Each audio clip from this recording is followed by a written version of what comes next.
ఈ రోజు మనం పిల్లల్లో వచ్చి చెవు నొప్పి గురించి మనం మాట్లాడుతున్నాం. పిల్లల్లో మనకి మామూలుగా రాత్రిపూట సడన్ గా అర్ధరాత్రి వేసి చెవు నొప్పి అని చెప్పేసి ఏడుస్తాము. అలాగే చెవు నొప్పి తర్వాత చెవు నుంచి చిన్న రసిలాగా కాపుతాము. So parents next day morning వాళ్ళు ఏంటి డాక్టర్ దగ్గర తీసుకుని వస్తారు. సో మన బాబు రాత్రి నుంచి నిద్రపోతుంది, చెవు చిక్కుగా బాగా నొప్పి వస్తుంది, అలాగే కొద్దిగా చిన్నలా కూడా వస్తుంది అని చెప్పేసి చెప్తారు. సో ఇది కామన్ గా ఎందువల్ల వస్తుందంటే యూజువల్ వాళ్ళని హిస్టరీ తీసుకుంటాం. అబ్బాయి ఏమైనా జలుబుతో సఫర్ అవుతుంది, 5 to 7 days నుంచి జలుబుతో బాధపడుతుంది. కామన్ గా 99% పిల్లలకి జలుబు అనేది ఉంటుంది. దాని మూలంగా అది కోల్డ్ మెడిసిన్స్ సరిగ్గా వాడకపోతుంది. ఇన్ఫెక్షన్ నుంచి మన రిజిస్ట్రేషన్ ట్యూబ్ అనేది ముక్కు నుంచి చెవికి కనెక్ట్ చేసి ఒక బటన్ దాన్ని రిజిస్ట్రేషన్ ట్యూబ్.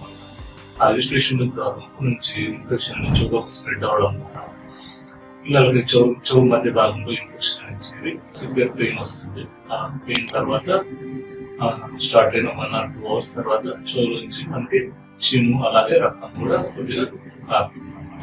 సో మనం దీని గురించి కంగారు పడాల్సిన అవసరం లేదు. వెంటనే వీళ్ళు దగ్గరలో ఉన్న ఈపీ డాక్టర్ చూపించుకుంటే వారు చూసి దానికి అది ఏం చెప్పాలని నిర్ధారణ చేస్తారు.